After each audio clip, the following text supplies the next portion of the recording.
Melakukan penelitian di bidang kelautan. Dalam penelitian ilmu dasar, telah dilakukan penelitian mengenai bidang biologi laut, ekologi perairan pesisir, oseanografi, dan geologi laut dengan berbagai bidang lainnya yang terkait.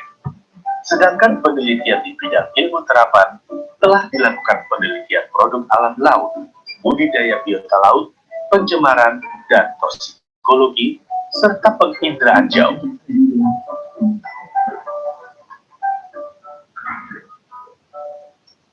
Pusat Penelitian Oceanografi LIPI mempunyai satu museum koleksi rujukan atau Reference Collection Museum dan 11 laboratorium terdiri dari lab botani laut, lab zoologi laut, lab genetika molekuler, lab budidaya, lab produk alam laut, lab geologi laut, lab oceanografi fisika, lab oceanografi kimia, lab ekologi laut, lab plankton, dan produktivitas, dan lab oceanografi terapan.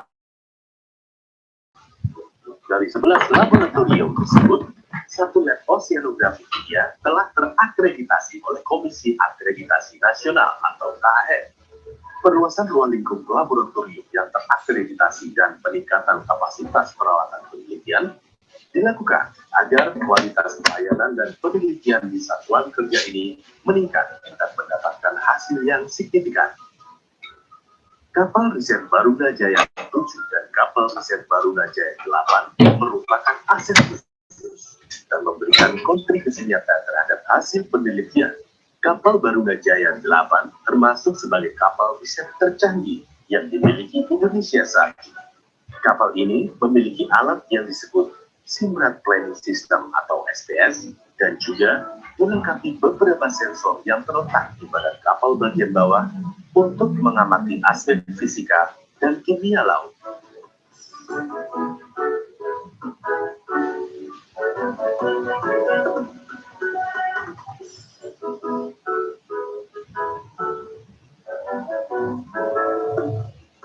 Sebagai kapal penelitian, kapal Baruna Jaya 8 dilengkapi dengan 5 laboratorium, yaitu Laboratorium Biologi, Laboratorium Electronic Center untuk memantau semua hasil bacaan sensor, Multipurpose Lab, Wet Lab, and Clean Room. Kebijakan pengoperasian kapal Baruna Jaya 8 juga telah terakreditasi oleh Sistem Manajemen Keselamatan atau ISN Code. Pusat Penelitian Oceanografi di masa depan akan menjadi pusat penelitian unggulan di bidang oceanografi untuk mendukung pengelolaan dan pemanfaatan sumber daya laut yang berkelanjutan di Asia Pasifik.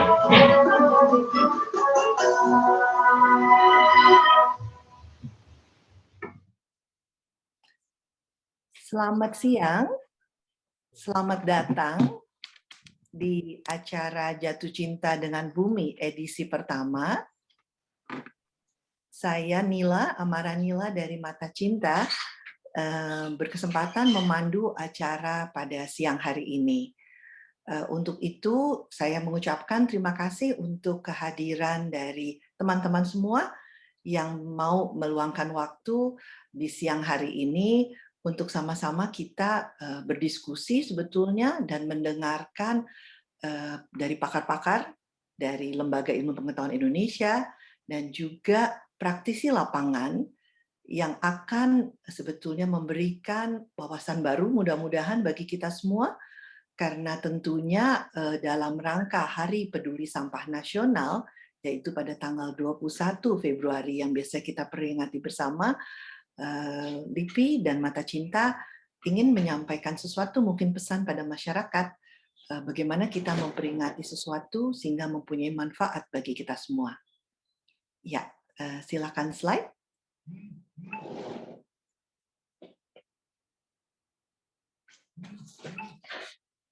Ya, jadi kita mungkin sering melihat pemandangan ini, yang kadang-kadang malah kita menganggap ini hal yang biasa.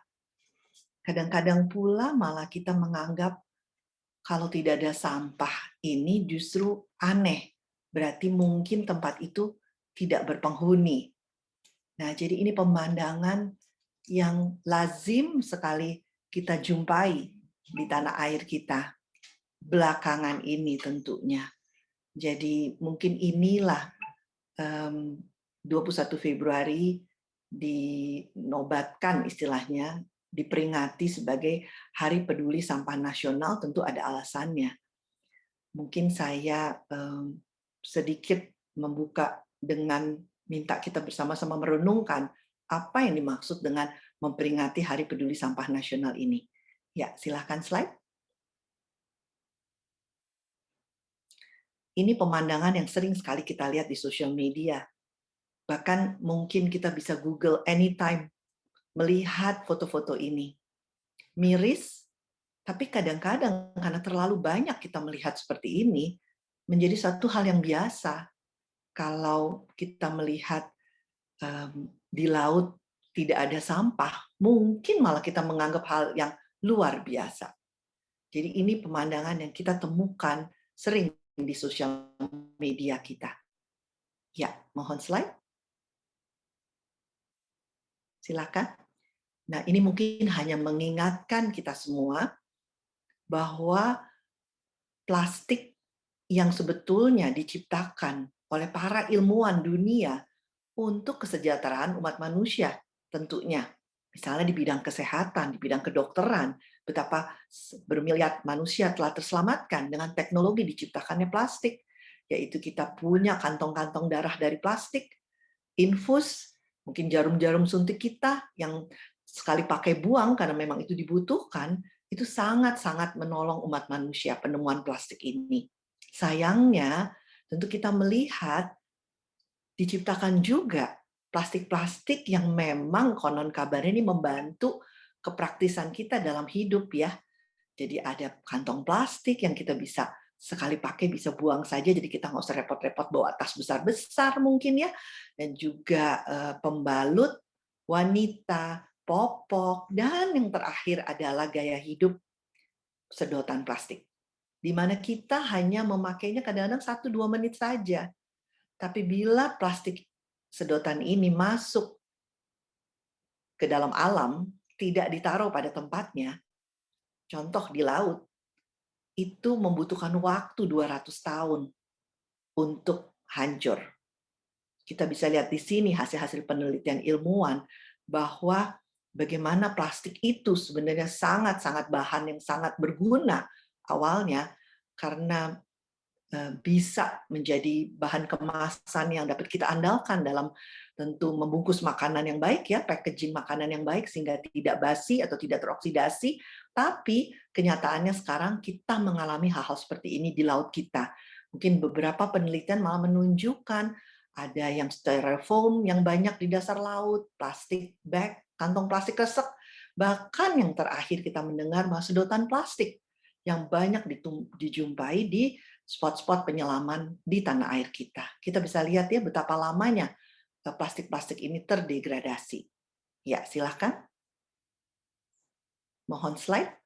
Nah, ini hanya mengingatkan kita bahwa bila plastik-plastik tersebut jatuh ke alam, tidak ditaruh pada tempatnya, dalam perjalanannya untuk terdegradasi, membutuhkan waktu ratusan tahun, itu tentu proses degradasi itu menyebabkan keluarnya mikroplastik dari benda-benda plastik tersebut bila di alam. Dan mikroplastik ini menekan satu polusi tentunya di alam yang tidak dikenali oleh hewan-hewan kita di alam. Tentu sebagai ikan tidak mengenalinya sebagai benda asing. Jadi bisa ditelan, termakan, dan mungkin kegagalan lingkungan selalu dikatakan oleh para pakar, dampaknya pasti akan ke kesehatan atau kesejahteraan nantinya umat manusia, hewan, dan tanaman. Jadi akan merusak atau mengganggu kesehatan kita.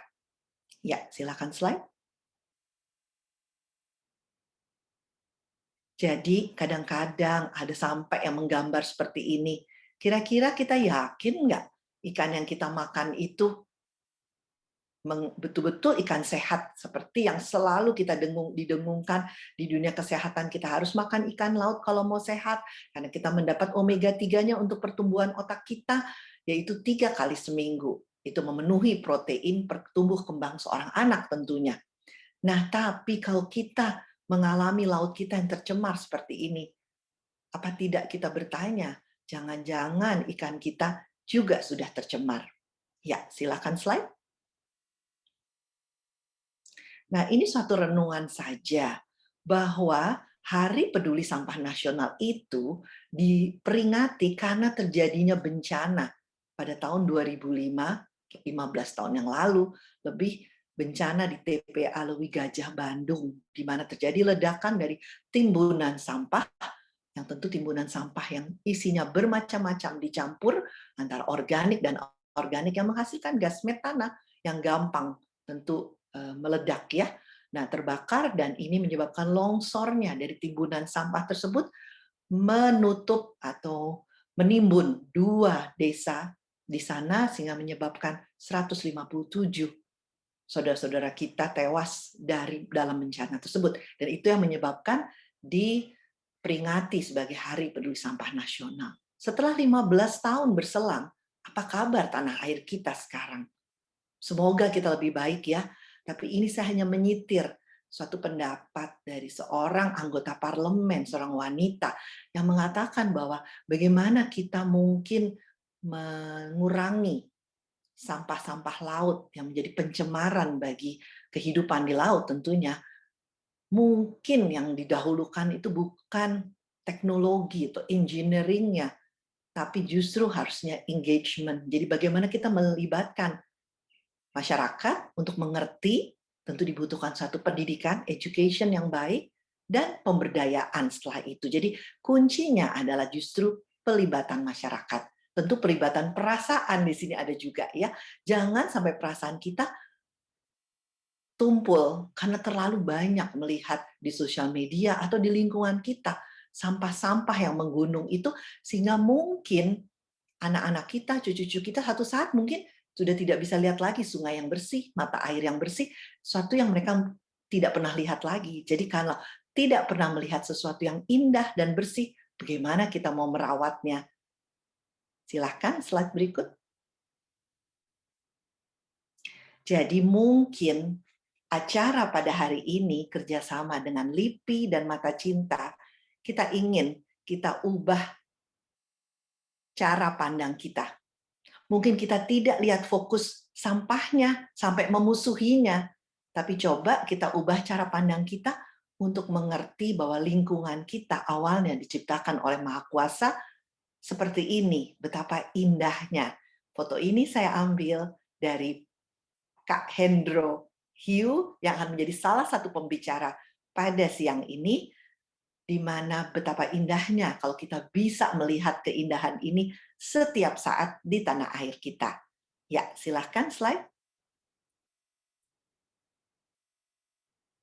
Untuk itu, sebagai pembicara pertama, saya persilahkan Kak Intan, di mana kalau nge-google nama beliau, wah udah deh, kalau sampai ada yang nggak tahu tuh keterlaluan kok menurut saya ya.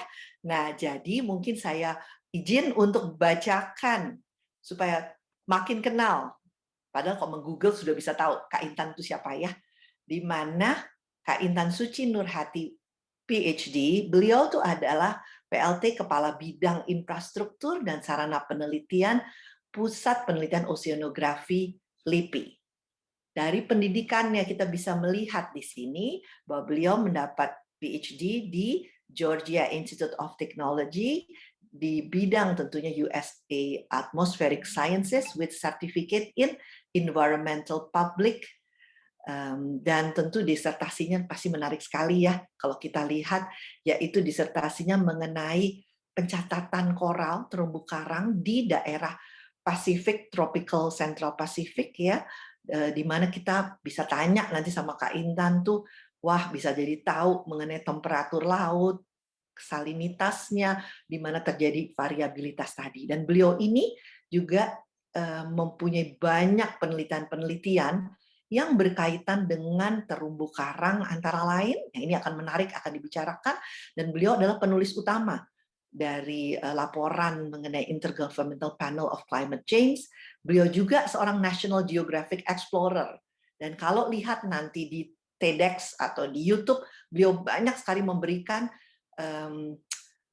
penyuluhan pengetahuan khususnya mengenai oceanografi, paleooceanografi itu apa, nanti bisa dengar dari beliau. Dan ini penelitian-penelitian terbaru dari Kak Intan ini yang sangat-sangat menarik, terutama di 2020 kita bisa tanya gimana keadaan Indonesia nih mengenai marine debris plastik kita ya. Dan di sini beliau juga menerima banyak penghargaan sebagai LIPI Young Scientist Award, sebagai 74 ikon Pancasila, pembicara terbaik Akademi Ilmu Pengetahuan Indonesia, dan ilmuwan muda terbaik pada tahun 2014. Ya, waktu 15 menit akan kita persilahkan Kak Intan untuk berbagi pengalaman ilmunya bagi kita semua. Silakan. Baik, selamat sore. Terima kasih Dr. Nila, terima kasih Mata Najwa, Mata Cinta. Selamat sore Kak Hendro dan teman-teman semua. Sorry ya, ada background di belakang. Saya izin share screen dulu.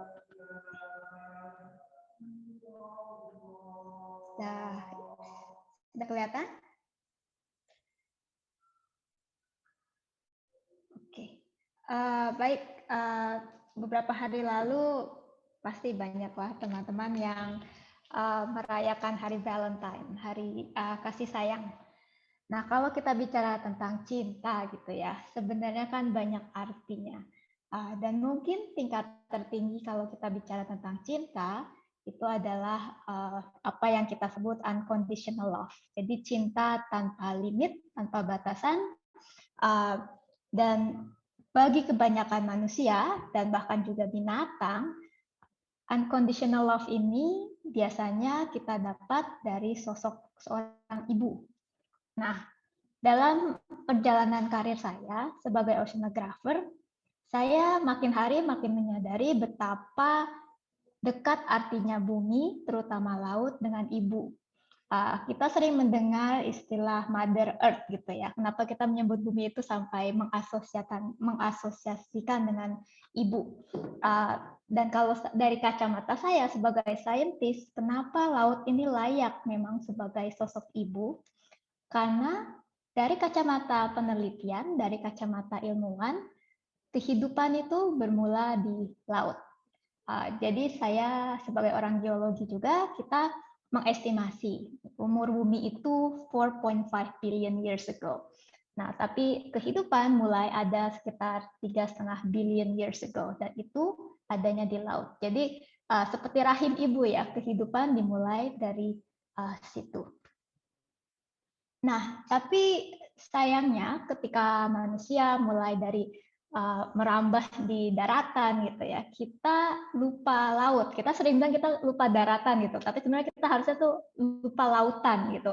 Kita kehidupan berasal dari laut, tapi ketika kita sudah di darat, kita melakukan banyak hal, melupakan orang tua gitu istilahnya, dan justru merugikan laut gitu kan. Tadi Dr. Nila udah cerita banyak tentang sampah. Kalau kita bicara tentang sumber sampah kan banyaknya di darat. Nah, tapi lagi-lagi yang merasakan dampaknya itu adalah laut. Nah, di darat ini nggak cuma masalah sampah yang muncul, saya sebagai peneliti iklim juga sangat concern karena banyak sekali aktivitas kita di daratan yang lagi-lagi lupa lautan, lagi-lagi laut menerima dampaknya. Kok bisa gitu dari perubahan iklim? Nah, kami peneliti iklim sangat jelas melihat indikasi bahwa dampak perubahan iklim yang kita pasti adik-adik sering dengar itu sebenarnya ada 3 yang sangat-sangat cukup signifikan, yaitu perubahan iklim membuat laut semakin panas. Itu jelas karena global warming. Tapi mungkin banyak atau mungkin yang sudah pernah dengar bahwa perubahan iklim itu menyebabkan laut semakin asam dan kekurangan oksigen. Kok bisa gitu? Nah, apa sih penyebabnya perubahan iklim? Pertama ya, kita tanya. Itu kan adalah emisi gas rumah kaca. Seperti kalau kita nyetir, kita menggunakan listrik, itu pasti ada emisi gas rumah kacanya seperti CO2. Nah, si CO2 ini dia berfungsi sebagai selimut buat bumi kita. Jadi bumi kita makin hangat, tapi masalahnya dia juga diserap oleh laut. Nah, 20-30% estimasinya CO2 yang kita keluarkan gitu ya dari aktivitas manusia itu diserap oleh laut, dan ketika molekul CO2 dan H2O itu bertemu menyebabkan pH atau keasaman laut menjadi lebih asam. Jadi laut makin lama makin asam karena menyerap atau menyedot CO2 ini. Nah, lagi-lagi ini seperti ibu kalau saya melihatnya. Jadi dengan peran laut, ya laut menyerap karbon itu sebenarnya membuat bumi kita menjadi tidak begitu panas. Jadi membantu. Tapi lagi-lagi dengan penyerapannya itu laut menjadi menderita gitu. Jadi kadang kita udah berbuat salah, ibu tetap intervensi gitu ya, dan ibu yang tetap membela kita lah istilahnya. Nah, itu yang terjadi pada keasaman laut. Kalau untuk oksigen, karena dengan panasnya laut, seperti kalau kita minum minuman bersoda gitu, ketika suhunya makin panas, dia tidak bisa mengikat gas dengan lebih baik. Jadi makin panas laut, oksigen juga makin berkurang. Jadi ini warmer, more acidic, dan less oxygen. Terus kenapa kita peduli dengan pengasaman laut gitu kan? Apa hubungannya? Nah, ketika laut kita makin asam, kita harus ingat bahwa banyak makhluk di laut itu terbuat dari kalsium karbonat, dari cangkang, dari sejenis tulang gitu. Dan kalau ingat pelajaran SMA kan antara tulang gitu ya, tulang dan ketika kita kasih asam itu tidak baik untuk tulangnya. Jadi tulangnya bisa istilahnya melepuh gitu. Dan di laut itu banyak sekali binatang bercangkang dan juga produk-produk yang bernilai tinggi seperti kerang mutiara, itu kan punya cangkang, punya skeleton, bahkan produk-produk bernilai tinggi seperti abalon. Nah, jadi kalau laut kita makin asam, ini bukan hanya masalah biodiversitas laut, tapi juga masalah bagaimana kita bisa makan seafood dengan keberlangsungan yang baik. Nah, dari situ saya nyemplung gitu ya ke laut sebagai saintis, mencoba memahami dulu sebagai arah apa sih dampak manusia terhadap ibu kita ini. Nah, mungkin ini adik-adik belum banyak yang tahu, secara umum biasanya di Indonesia belum banyak dikenal bahwa ya inilah pekerjaan saya adalah mengebor karang gitu. Kok mengebor karang? Karena terumbu karang itu banyak orang mengira terumbu karang adalah batu gitu ya, karena bahasa Indonesianya batu karang. Nah, tapi banyak yang nggak tahu kalau dia adalah hewan yang bersimbiosis dengan tumbuhan. Jadi seperti makhluk hidup lainnya, dia punya mulut, dia punya tangan atau tentakel.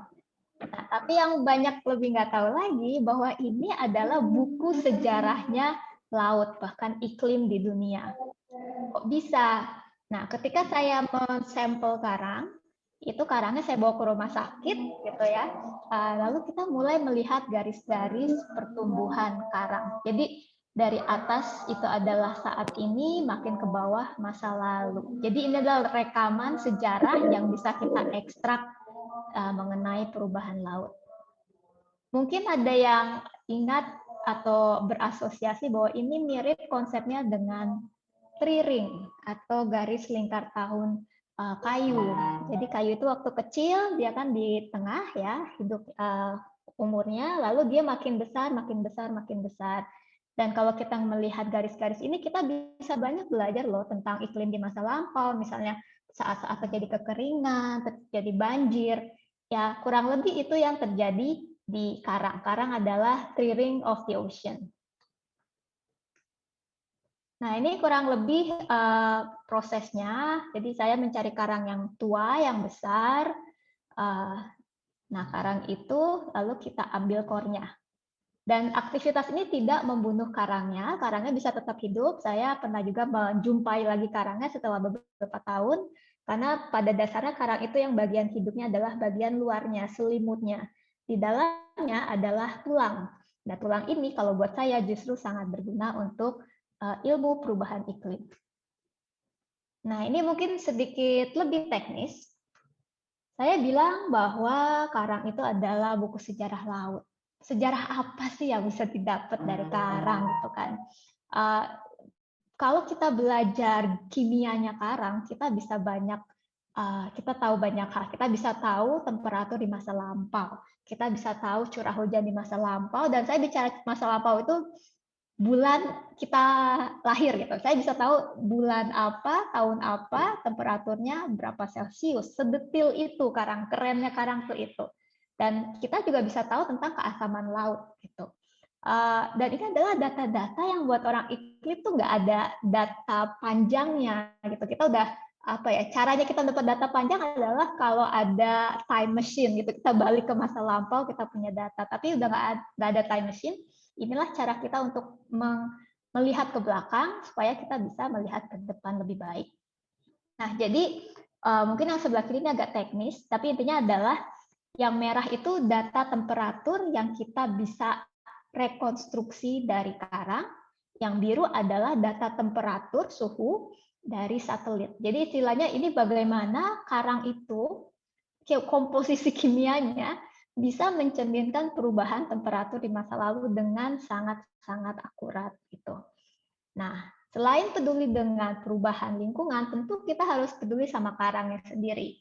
Dari ilmu ini kita juga bisa tahu tentang kesehatan karang. Oke, dengan perubahan iklim, dengan perubahan lingkungan, how you doing? Itu bagaimana keadaan karang dari masa ke masa. Dan ini bisa kita lihat misalnya dengan lagi-lagi nih seperti ilmu kedokteran dengan CT scan kita bisa melihat dalamnya kerangkanya terumbu karang supaya kita bisa tahu dia sehat atau tidak. Nah, mungkin kita makin dekat makin sayang ya. Ini contoh dari Kepulauan Seribu. Sorry, ini dalam bahasa Inggris karena kebiasaan kalau presentasi. Saya orang Jakarta, maksudnya saya lahir besar di Jakarta, tapi waktu dulu saya nggak bisa nyelam, jadi saya nggak gitu aware tentang keindahan yang ada di halaman belakang kita. Jakarta ini ada Kepulauan Seribu, sebenarnya bukan 1000 sih, kepulauan ratusan, ada 105 pulau kurang lebih. Indah, tapi masalahnya dia dekat Jakarta. Gitu. Ada 13 sungai yang bermuara ke daerah ini, jadi banyak polusinya. Walaupun pemerintah sudah berusaha menjaga kawasan ini sebagai taman nasional. Ya, tapi kalau kita lihat memang keanekaragaman di Kepulauan Seribu itu sudah kurang lebih hilang setengahnya kalau kita bandingkan dengan data sekarang dengan data dari peneliti zaman Belanda. Nah, yang kakak dapat, jadi kakak mau melakukan riset di kawasan Kepulauan Seribu, ternyata karangnya itu dalam 30 tahun yang kemarin ke belakang, dia tumbuh dengan jangkung, tumbuhnya lebih cepat, tapi keropos gitu. Jadi kalau saya melihat karang di Jakarta dengan segala macam beban lingkungannya menjadi seorang yang jangkung tapi osteoporosis. Ya mungkin manusia bisa gitu juga ya, kalau terlalu banyak stres bisa juga mungkin jangkung tapi jadi keropos. Nah, kalau buat karang sangat bahaya karena kalau dia keropos padahal dia itu rumahnya ikan-ikan ya ini rantai konsekuensinya juga cukup panjang. Nah, kenapa sih dia tumbuh jangkung tapi keropos? Kalau hipotesis kakak ini karena selain suhunya meningkat karena perubahan iklim, tapi yang paling nyata itu adalah karena makin tingginya nutrien, hara, atau biasanya mungkin pernah dengar eutrofikasi. Nah, jadi karang ini kayak manusia, kalau dikasih makan dia senang awalnya, tapi kalau kebanyakan makanannya ya dia enek juga gitu. Dan yang terjadi di Kepulauan Seribu, apalagi di Teluk Jakarta, karena dari polusi dan macam-macam, tingkat nutrien di kawasan ini makin meningkat. Dan ini sudah kebanyakan makanan buat sekarang. Nah, kita juga bisa bicara tentang plastik dengan data monitoring. Kakak dan kolega juga melakukan riset ini, bahwa kalau kita memonitor sampah di muara sungai menuju Teluk Jakarta, sayangnya 59% itu berupa plastik, tinggi sekali ya. Mayoritas sampah yang mengalir ke laut itu bisa dibilang plastik.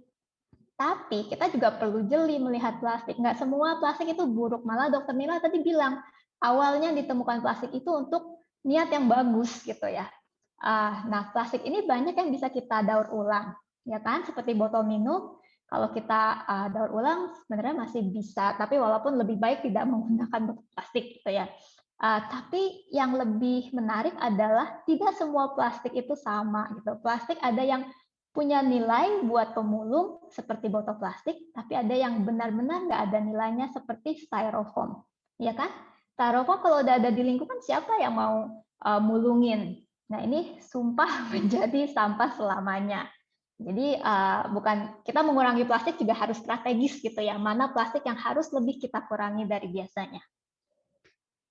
Nah, ternyata musim pun sangat pengaruh ketika musim-musim hujan, seperti terutama bulan Februari ini, kemungkinan kalau dari data monitoring memang aliran sampah plastik menuju laut itu lebih tinggi. Artinya apa? Kalau kita mau menjaga laut kita dengan mengurangi aliran sampah ke laut, intensitas effortnya harus lebih tinggi di musim hujan ini. Nah, mungkin angkanya memang besar ya. Tiap hari itu bisa 8,32 ton sampah plastik menuju Teluk Jakarta. Tapi ternyata angka ini jauh lebih kecil daripada perkiraan saintis sebelumnya. Jauh, 8-16 kali lebih kecil. Kok bisa? Karena kita melakukan intervensi di Jakarta. Kita kan punya ini net buoy, boom, trash boom. Kalau kita melakukan ini, dan ini kan sangat pasif ya, tidak high-tech, ternyata sangat efektif untuk menjaring sampah supaya tidak menuju ke laut. Nah, Jakarta ternyata good job gitu. Jadi kami melakukan monitoring di Tangerang, Jakarta, dan Bekasi. Ini datanya, yang sebelah kiri itu Tangerang, yang tengah Jakarta ada 7, yang paling kanan itu Bekasi. Ternyata waktu kita monitor sampahnya, Jakarta rendah gitu. Berarti ada action di Jakarta yang benar, yang dilakukan dengan baik. Di sini kalau kakak intinya adalah jangan putus asa dengan keefektifan local action. Kita melihat bagaimana Jakarta yang mempunyai intervensi sampah lebih baik ke laut itu sangat-sangat kelihatan dari datanya. Local action matters. Sama juga terkait karang tadi, cerita karang yang pertama. Kakak melihat bahwa karang ini sudah terdampak oleh perubahan iklim dan juga nutrien, eutrofikasi. Nah, mungkin orang bilang, oh kalau perubahan iklim solusinya lama. Tapi sebenarnya untuk karang di Jakarta itu yang lebih banyak dampaknya adalah nutrien dari manusia gitu. Jadi kalau kita bisa mengurangi tingkat eutrofikasi di kawasan Kepulauan Seribu, itu dampaknya cukup signifikan untuk menjaga kelangsungan karang di Kepulauan Seribu. Nah, karangnya aja belum menyerah, kenapa kita sudah menyerah? Nah, itu kenapa kakak jatuh cinta kepada laut, mungkin awalnya karena sukanya dengan pelajaran IPA gitu ya, tapi terus mengenal laut, ternyata wow, laut ini amazing, bukan hanya indah, tapi dia juga adalah buku sejarah yang sangat penting, dan terus dia itu memang berperan sebagai ibu ya, dia benar-benar the source of life dan selalu menjaga kita.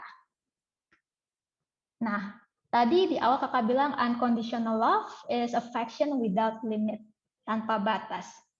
Mungkin bumi cinta pada kita tanpa batas, tapi segala sesuatu itu punya batas. Pasti bumi punya kapasitas sejauh mana dia bisa menanggung beban yang diakibatkan manusia. Dan ini yang harus kita ingat, karena laut bukan tempat sampah, kita nggak bisa terus menyampah ke laut.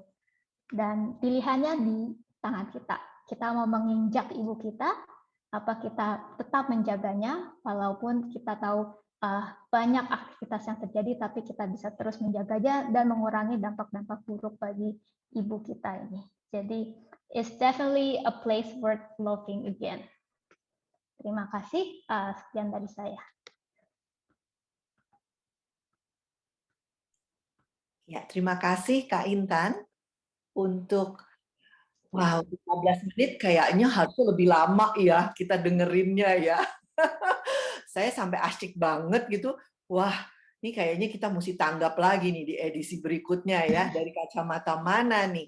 Tapi yang jelas tadi, Mother Earth, ibu bumi kita tuh udah mencintai kita duluan dengan memberikan semuanya yang super indah. Nanti super indahnya kita bisa lihat lagi lebih detail. Karena Kak Intan kalau nanti cerita, itu bisa berjam-jam menjelaskan apa yang terjadi di dasar laut. Sekarang bagi tugas terpaksa dengan Kak Hendro nih, Kak Hendro Hiu, yang memang beliau ini praktisi di lapangan untuk melihat apa dari kacamata seorang pencinta tentunya. Tak kenal maka tak sayang juga ya. Kalau Pak Hendro nggak nyebur, nggak lihat juga mungkin nggak sayang juga.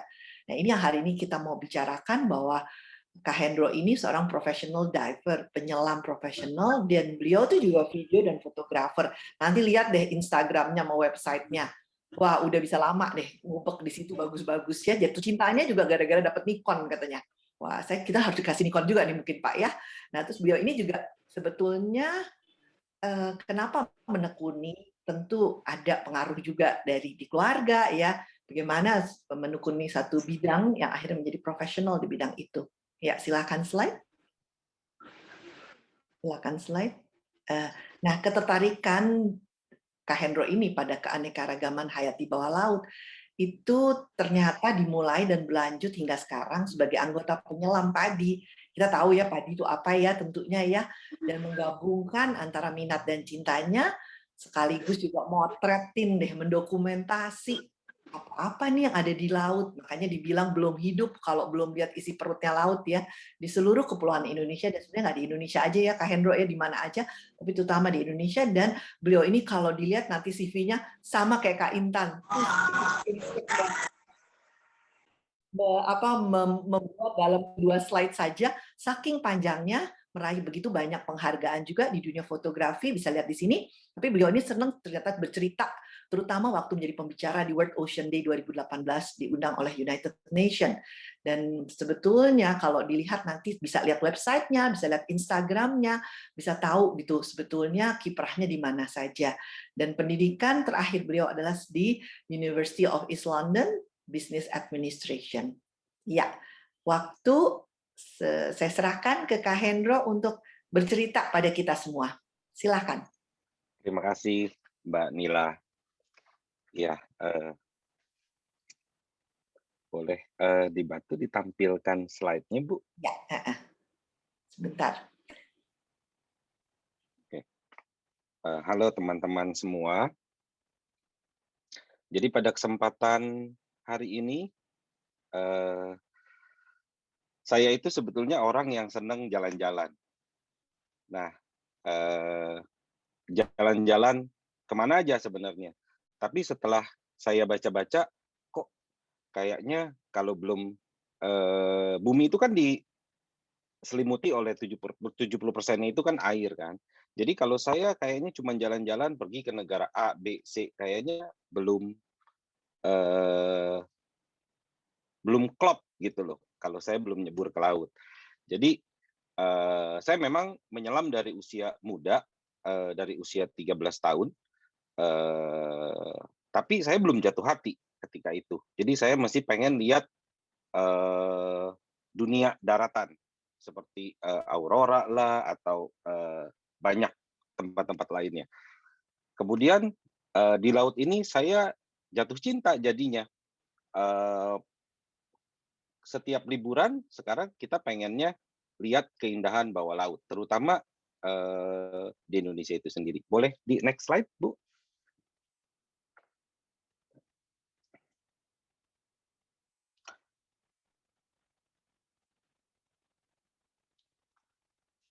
Ini adalah sebuah video yang diambil mengenai ikan hiu. Mungkin bisa dinikmati aja.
Nah, ini video mengenai ikan hiu ya. Sekarang udah agak susah nih lihatnya di perairan Jakarta. Mungkin Kak Intan juga begitu ya Kak ya? Sangat sulit sekali. Ini kalau mau lihat ikan hiu, mesti pergi ke daerah Indonesia Timur lainnya. Boleh next slide?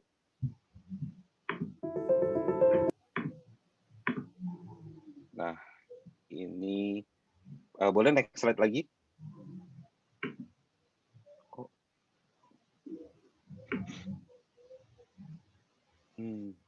Nah, di sini ini fotonya saya ambil di Manado, di Bunaken, salah satu taman nasional kita yang sangat cantik.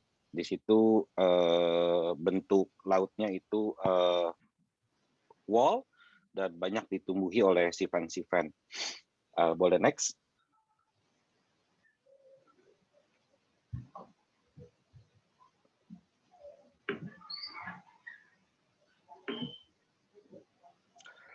Ini saya ambil di Teluk Gorontalo. Nama sponge ini Salvatore Dali, nama latinnya Petrosia lingonosa. Mungkin ini hanya ada, barang ini mungkin hanya ada di Indonesia ini, di kepulauan, di wilayah Teluk Gorontalo. Namun sayangnya sekarang ini banyak orang yang suka selfie-selfie di Karang Salvatore ini, sehingga banyak yang rusak. Padahal harusnya ini bentuknya besar sekali dan bagus-bagus. Boleh di next slide?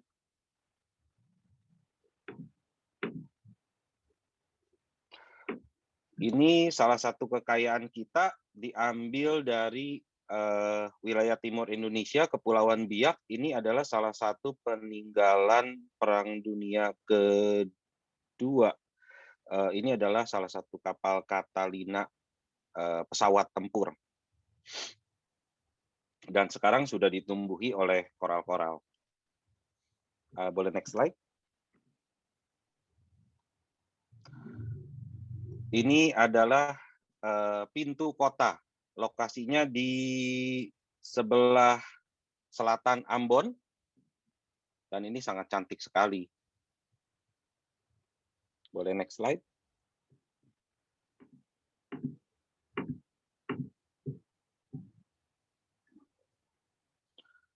Ini saya ambil di Raja Empat. Mungkin tadi juga ada fotonya Ibu Intan anemon dengan clownfish.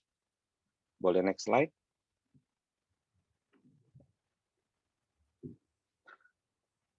Ini adalah sekumpulan ikan barakuda di wilayah Kepulauan Maratua, salah satu kepulauan terluar di Indonesia. Dan bentuknya seperti tornado dia berkumpulnya. Jadi tergantung daripada arus dan kondisi air di daerah tersebut. Okay, next slide. Ini ekor daripada humpback whale yang size-nya cukup besar. Boleh next?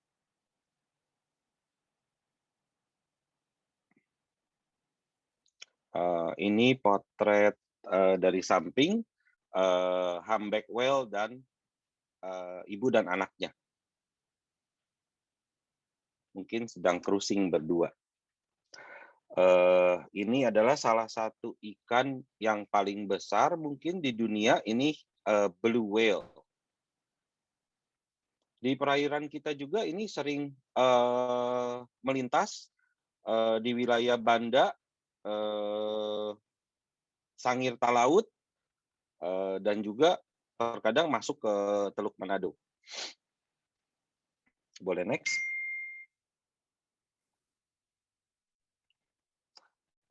Ini whale shark. Ini di Indonesia banyak sekali dijumpai, terutama di wilayah Nabire dan Gorontalo. Boleh next? Nah, mungkin ini video lagi.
sayang sekali ya, Manta ini sebetulnya boleh di-play. Manta ini sebetulnya dulu di Teluk Jakarta, saya ingat waktu itu saya 13 tahun, saya belajar menyelam, itu banyak sekali manta di Teluk Jakarta. Sekarang paling dekat kalau kita mau lihat manta itu kita harus pergi ke Nusa Penida, Bali, atau ke Labuan Bajo, atau ke Raja Ampat.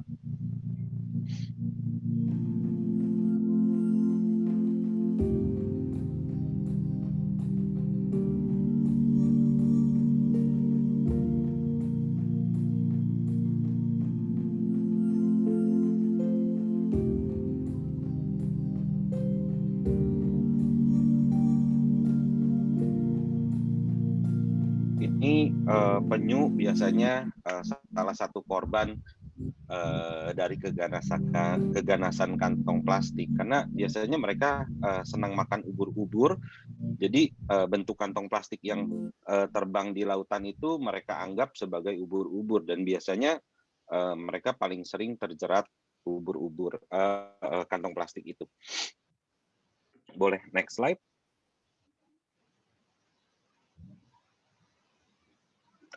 Nah, tadi kan binatangnya yang besar-besar, sekarang kita lihat binatang-binatang yang lebih cantik lagi, lebih colorful lagi di bawah dan di dasar laut kita. Jadi binatang ini berukuran mulai dari 0,5 mm sampai ada yang berapa sentimeter. Kalau yang tadi binatangnya besar-besar yang bermeter-meter, sekarang yang milimeter kita lihat. Ini sangat cantik sekali. Boleh di next slide.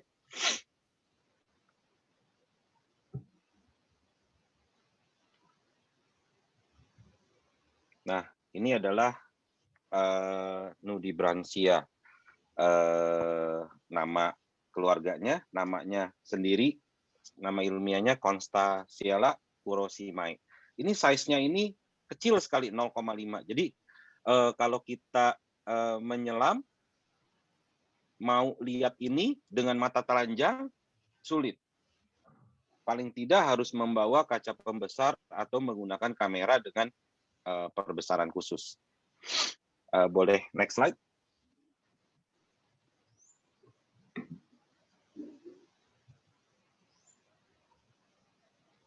Nah, ini di bawah juga binatang-binatang kecil ini seperti simbiosis mutualisme. Jadi ada nudibranch di bawahnya, dan di atasnya itu ada sejenis udang yang namanya emperor shrimp. Nama ilmiahnya Pericimeles imperator. Nah, dia ini tugasnya membersihkan badan si Nudibranchia ini. Nah, kebetulan Nudibranch yang jenis ini itu agak besar. Dia besarnya itu sampai dengan 10 cm. Boleh di next slide.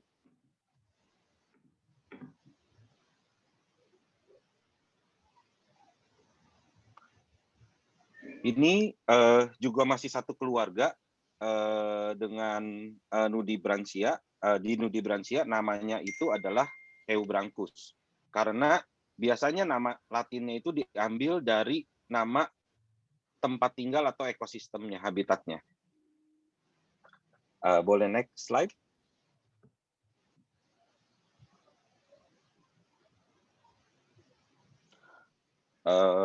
Ini lemon goby, ikan kecil. Dia size-nya itu sampai 3 cm. Itu di sebelah depan itu adalah telur-telurnya. Dia bertelur di dalam botol. Jadi bisa botol plastik atau botol kaca. Kebanyakan sih botol kerating deng kalau saya lihat, atau botol kecap yang pecah. Tapi menurut saya seharusnya dia tidak bertelur di atas benda-benda ini. Boleh next slide. Gue mau cerita yang BD deh. Lu tahu gak sih kata kerabat dari BD? Tahu, gue ikut. Oke. Masih ada dia, tangganya Ini emang ada. hairy shrimp. Jadi ini adalah sejenis udang.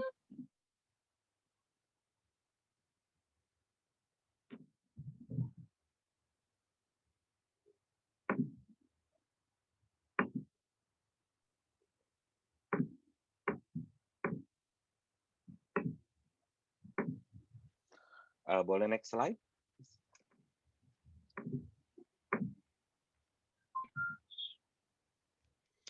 Nah, ini adalah jawfish, salah satu ikan yang nyimpen telurnya itu di dalam mulut.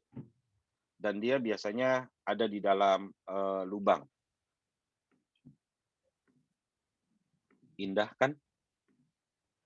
Boleh next. Ini juga adalah peacock mantis, sejenis udang, masih di keluarga udang. Boleh ke slide sebelumnya.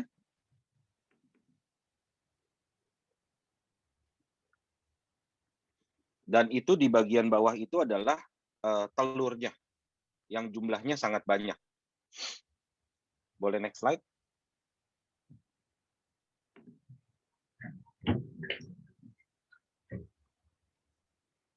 Ini adalah kuda laut, pygmy seahorse.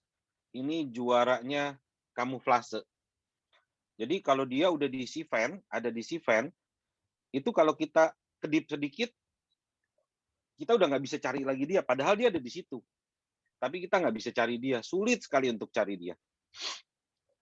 Oke, boleh di next slide lagi.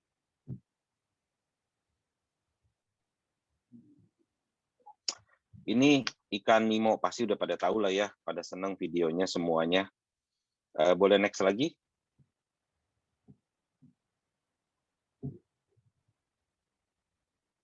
Nah, ini video bagaimana kehidupan si kecil-kecil ini di bawah laut.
Boleh kita ke video selanjutnya, mungkin masih yang kecil-kecil lagi.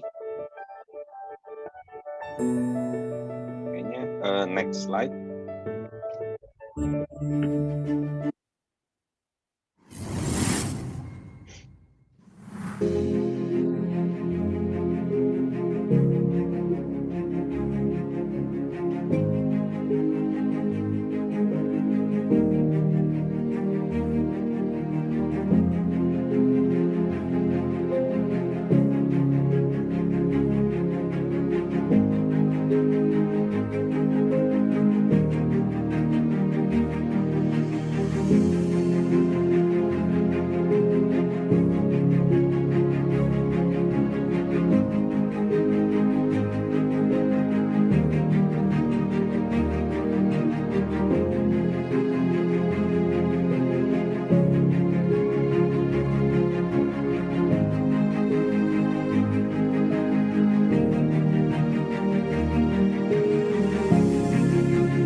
Nah, boleh di next slide. Ini sih sebetulnya saya mau nunjukin aja bahwa kita punya Indonesia ini luar biasa indahnya. Nggak ada tempat lain di dunia ini yang lebih indah dari negara kita. Boleh di play?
Ini salah satu frame yang saya dapat dan sangat jarang. Kebetulan dirinya sedang bergerak badan.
Nah, indah kan Indonesia itu. Ini semua videonya itu diambil di Indonesia dan Indonesia tuh keren banget. Makanya kita harus sama-sama jaga supaya kita dan anak-anak kita, cucu-cucu kita ke depan tuh masih bisa ngelihat laut kita seperti ini.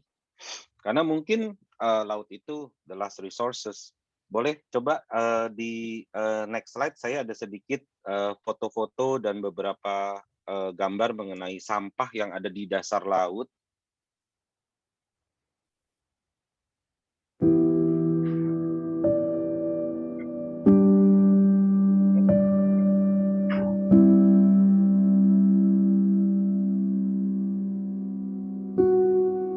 Nah, ini ada yang hidup di dalam botol, yang seharusnya dia nggak hidup di dalam botol. Nah, ini di Gobi yang tadi, dia di gelas kaca. Nah, ini ini si fan yang rusak. Dan buat catatan aja, si fan ini kalau rusak mungkin Ibu Intan lebih tahu ya Bu ya, tumbuhnya itu mungkin 1 senti 10 tahun kalau nggak salah ya Bu ya. Sangat lambat. Ya, sangat lambat sekali. Ini ada ban-ban peninggalan orang dunia.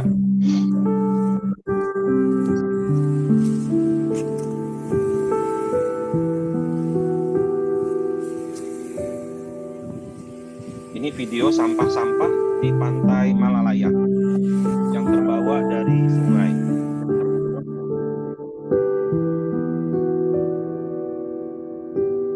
Nah, ini foto sampah-sampah plastik ini kita ambil di laut Kukurila Cave di Ambon.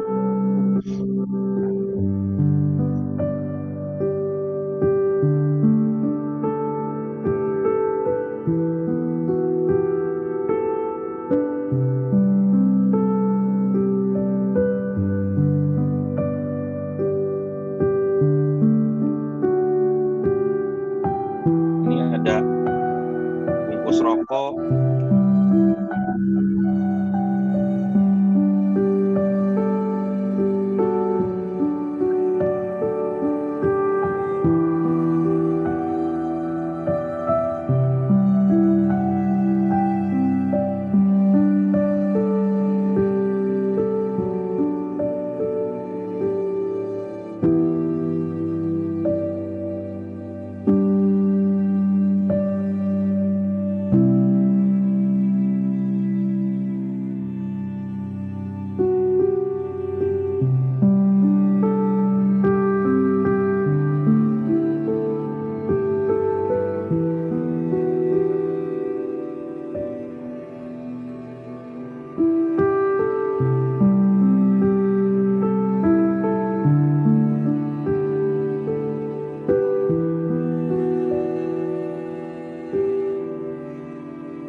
Nah, ini binatang lautnya udah mulai bermutasi tadi di segmen terakhir itu Bu, ada yang nudibranchnya itu mulai renopusnya ada yang 3, ada yang 1 yang sering kita temuin.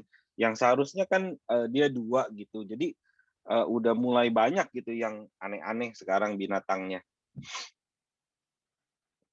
Saya kembalikan mungkin ke Ibu Nila mungkin kalau ada pertanyaan. Iya, terima kasih Kak Hendro, dan mungkin memang sekarang sesinya tanya jawab. Silakan bagi yang ingin bertanya melalui chat. Coba saya lihat apakah sudah ada yang bertanya, tapi sambil nunggu pertanyaan itu sedikit ingin saya bertanya justru pada kedua pembicara kita nih yang sampai nggak tahu mau ngomong apa ya, saking bagusnya. Jadi pertanyaan yang sebetulnya juga banyak ditanyakan orang adalah kapasitas bumi kita untuk bertahan dengan keadaan seperti sekarang. Di lapangan kita lihat, harapan juga ada, tadi Kak Intan bilang ya, Jakarta mungkin dengan pasukan oranye yang rajin ya, mungkin ya, udah bersihin sungai juga dengan teknologi-teknologi yang juga sudah membantu. Tapi kira-kira prediksi dari pakar, tentu para pakar, dan melihat juga tadi di lapangan, Kak Hendro udah bisa membandingkan tentu ya, 10 tahun yang lalu kayak apa dibanding sekarang. Apa kira-kira? Saya ingin dengar komen dari Kak Intan dan Kak Hendro, berapa lama yang kita butuhkan pertama untuk membersihkan, untuk kembali seperti semula. Tadi kita udah lihat udah ada mutasi ya. Apakah memang cukup waktu atau apa sebaiknya saran dari Kak Intan dan Kak Hendro sebagai pengamat di lapangan? Silakan sebelum saya melihat pertanyaan-pertanyaan dari teman-teman, saya berharap. Yuk silakan, mungkin Kak Intan kira-kira apa Iya, kalau saya melihat, kalau waktu ya, itu tergantung dari lokasinya gitu kan. Ada tempat-tempat yang, mudah tercemar, tapi juga istilahnya kalau udah tercemar dia juga mudah flushing gitu. Ada tempat-tempat seperti itu. Ada juga yang, seperti danau ya, danau itu kan dia kalau udah kita cemari susah sekali untuk recover, jadi tergantung tempatnya. Tapi kalau menurut saya kuncinya kembali ke manusia dan local action gitu. Seperti contohnya, eee, saya ingat, kami di LIPI kan ada kantor di Pulau Lombok ya. Waktu itu saya nyelam di sana. Nah, bentuknya itu kan kayak teluk. Biasanya tuh kalau kita menyelam di teluk, yang bagian luarnya itu lebih bagus daripada bagian dalam biasanya gitu. Intinya dari tempat itu saya melihat bahwa, beda sekali ya kondisi karang antara sebelah utara dan sebelah selatan misalnya. Dan ternyata itu, bagian dari kesadaran masyarakatnya. Jadi di satu desa, tidak begitu peduli dengan pelindungan karang, tapi desa sampingnya gitu, tetangganya malah peduli. Saya lihat malah ada, artifisial karang dan sebagainya. Jadi kita nggak bisa menilai Kak Hendro nih ya kan bagus sekali videonya, tapi pasti saya yakin ini lokasi yang jauh-jauh gitu ya. Nah, tapi sebenarnya lokasi yang jauh itu juga belum tentu bagus juga gitu, tergantung manusia di situnya. Jadi saya pernah juga ekspedisi jauh-jauh, kita ke sana udah 3 hari baru nyampe gitu ya. Saya kira, wah pasti karangnya bagus-bagus, sampai sana ada juga yang ngebom, ada juga yang ngesianida gitu. Bahkan lokasi lokasi yang malah lebih dekat, beberapa lokasi di Bali kan malah bagus sekali karena memang dijaga oleh manusianya. Jadi kembali ke diri kita dan kita pasti bisa melakukan local action itu sangat nyata kelihatan di lapangan. Kapannya, berapa lama recover-nya, ya kalau saya bilang itu tergantung kapan kita mulai turun ke lapangan untuk merecover. Ya, mudah-mudahan ada harapan ya Kak Intan ya. Oh tentu, tentu banyak banyak kok harapan.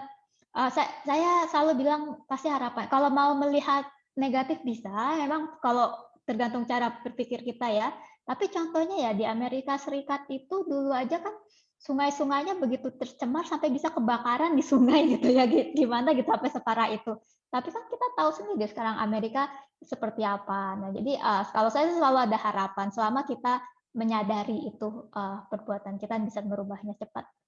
Iya, terima kasih Kak Intan. Kak Hendro sendiri di lapangan lihat dari sejak menyelam umur 13 ya. Maksud saya memang benar kalau kita lihat seperti tadi saya tayangkan yang negatif-negatif itu kadang-kadang jadi mati rasa malah justru ya. Nah, jadi harus justru ditumbuhkan harapan itu dengan melihat yang masih banyak gitu loh yang indah-indah itu, tapi kita harus jatuh cinta dulu, harus kenal, sayang, sehingga kita mau action-nya juga lebih lebih nyata daripada hanya meratapi dan memusuhi si plastik aja, tapi tanpa tanpa suatu solusi yang praktikal sebenarnya di lapangan. Kak Hendro sendiri lihat belasan tahun nyelam apa Ya, memang, harapannya? banyak sekali sih Bu perbedaannya ya Bu ya. Saya belajar menyelam itu pada awalnya itu di Kepulauan Seribu. Jadi, saya tahu persis karang-karang daerah Pulau Tidung, Pulau Pramuka, Pulau Pantara, itu sebetulnya masih layak untuk diselamin untuk 10 tahun yang lalu, waktu saya umur 13 tahun, itu sangat-sangat indah. Tapi sekarang ini semakin ke sini tuh semakin berkurang.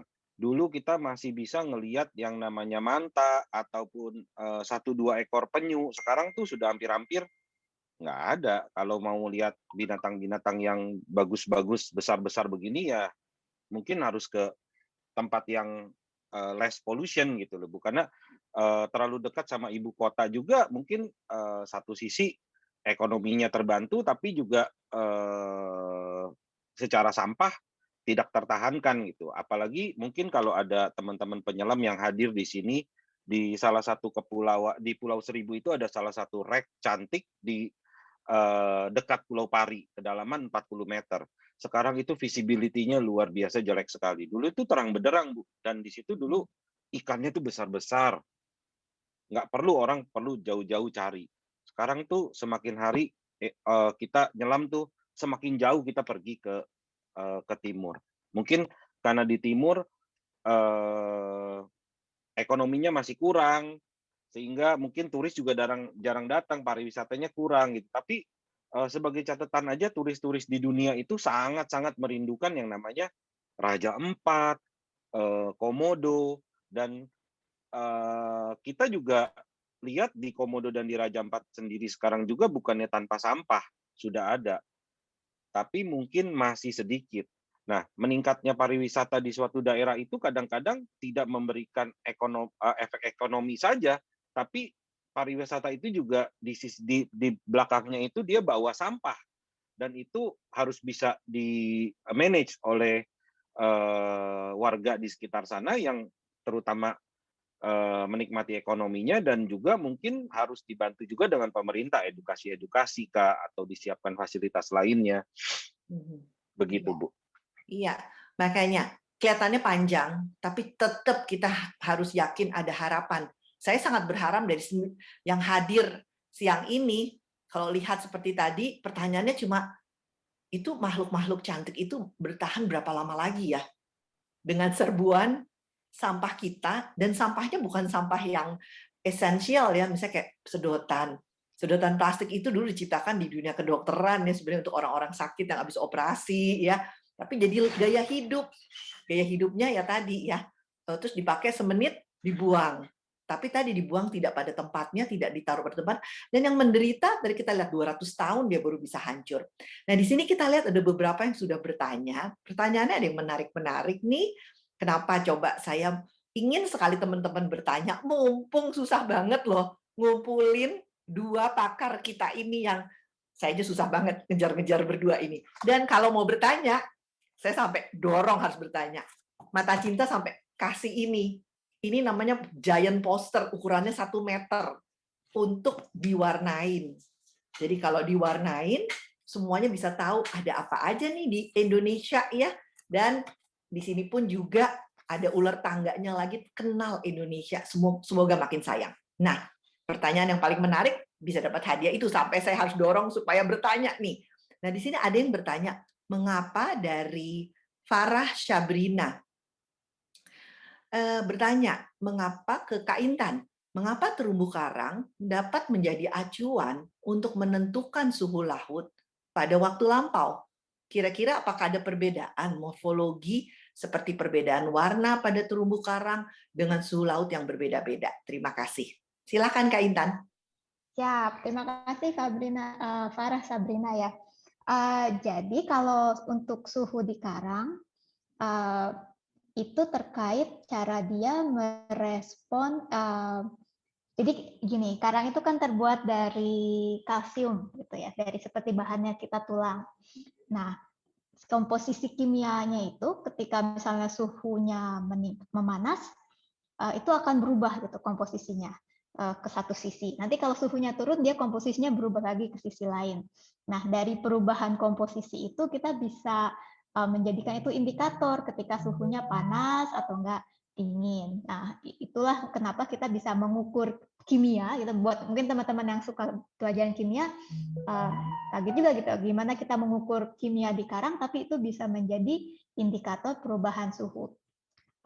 Yang mungkin yang lebih simpel lagi misalnya pohon ya. Kalau pohon itu juga ada ini, jadi kita tuh bisa melihat indikasi misalnya ketika terjadi bencana kekeringan gitu ya, itu garis pohonnya biasanya lebih dempetan. Karena waktu kekeringan pohonnya nggak bisa hidup dengan optimal.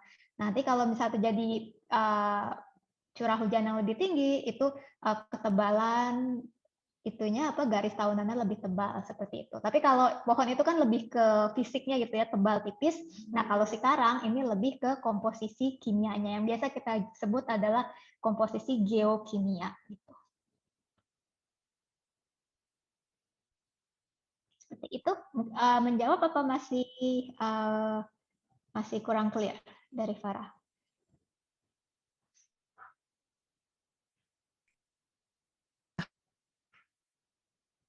Masih mute? Menjawab, oke baik. Ya.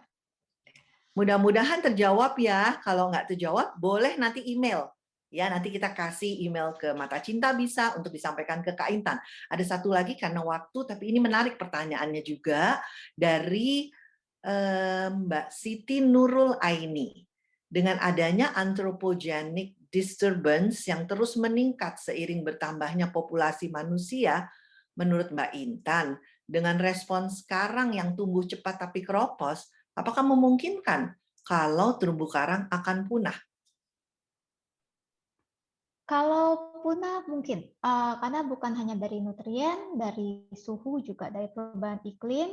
Kalau kita melihat dampak perubahan iklim terhadap berbagai ekosistem laut. Ekosistem laut kan bukan cuma terumbu karang ya, ada mangrove, ada lamun. Nah, terumbu karang itu memang sudah yang paling sensitif dan paling terdampak. Jadi mungkin punah, tapi dia juga mungkin recover. Nah, karang itu juga beda-beda. Ada karang yang agak manja gitu ya, ada karang yang tough gitu. Nah, kalau karang-karang misalnya contohnya di yang saya tahu ya di Selat Malaka. Selat Malaka itu kan memang kawasannya sulit gitu. Dia turbiditasnya tinggi, sedimentasinya tinggi. Nah, saya lihat tuh karang-karangnya yang bertahan di situ ya yang tough-toughnya. Nah, tapi mungkin di karang-karang mungkin Raja Ampat ya, saya nggak tahu, harus ada datanya juga, yang biasa lebih optimal hidupnya itu biasanya justru lebih mudah terganggu. Nah, tapi masih lebih kompleks lagi, tergantung DNA karangnya dan lain-lain. Seperti manusia aja, jadi misalnya bagaimana kita misalnya kuat dengan penyakit flu atau tidak, itu kan tergantung manusianya, tergantung asupan makanannya, tergantung stresnya sehari-hari. Seperti itu kurang lebih. Iya, terima kasih Kak Intan. Dan sebetulnya kita lihat ya, ada beberapa pertanyaan ya, yang mudah-mudahan bisa kami sampaikan kepada Kak Intan dan Kak Hendro, untuk mudah-mudahan bisa kita jawab, karena tentu keterbatasan waktu. Saya minta maaf sekali tidak bisa menjawabnya semua dengan waktu yang tersedia, tapi mungkin harapannya pertemuan di awal ini adalah edisi pertama kita, untuk ubah cara pandang kita, tidak menghakimi, ya, tidak memusuhi, tapi bagaimana kita mengenal lebih dulu, dan kalau kenal maka pasti sayang. Dan kalau sayang, pastinya kita tidak akan merusak apa yang kita sayangi. Jadi mungkin kita mulai dari diri sendiri, tadi local action matters, itu betul. Jadi bagaimana apa yang bisa kita buat, tapi tentunya dibutuhkan satu edukasi, sering membaca, dan mudah-mudahan acara kita yang sederhana ini, cuma judulnya aja kita sederhana ya, jatuh cinta lagi sama bumi dong gitu ya. Ini mudah-mudahan bisa menginspirasi teman-teman untuk nomor satu adalah bagaimana mengenali apa yang kita miliki dulu. Karena udah super kaya, surga dunia mungkin ya Indonesia. Nah, kita syukuri dulu sebetulnya. Dari situ mungkin actionnya lebih mudah daripada kita bermula dari menyalahkan, atau tadi dari melihat sampah itu dulu, tapi justru kita kembali, dulu tidak ada kemajuan teknologi, tapi sekarang dikasih teknologi yang bagus, kok malah jadi rusak. Ya, pasti sudah ada dua tadi penanya yang kami pilih, bukan yang lain berarti nggak bagus ya, tapi istilahnya terpilih, dan nanti akan dihubungi oleh panitia untuk dikirimkan apa yang mudah-mudahan ini bisa menjadi inspirasi, dengan mewarnai tentu kita jadi makin kenal Indonesia yang sangat kaya ini. Ya, iya. Terima kasih pada kesempatan siang sore ini. Mudah-mudahan apa yang bisa disampaikan oleh kakak-kakak kita dan pakar-pakar ini bisa berguna untuk kita semua. Dan jangan lupa nanti ada survei, mungkin feedback dari teman-teman untuk kedepannya acara-acara yang kebetulan ini bekerja sama dengan LIPI. Dan satu lagi, the sexiest person in the world itu adalah scientist dan diver. Jangan lupa. Jadi kalau punya negara bahari, jangan sampai nggak bisa berenang aja ya, nggak bisa nyemplung, itu rugi banget ya.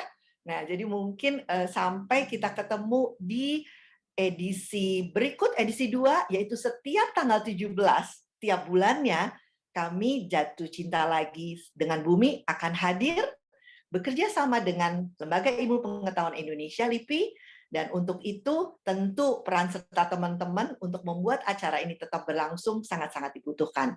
Akhir kata, terima kasih dan sampai jumpa bulan depan. Terima kasih kasih semua. ada link yang memang harus diisi, mungkin bisa lihat di chat, mudah-mudahan bisa dikeluarkan, bahwa ada link yang dari LIPI yang untuk mengisi feedback dari teman-teman.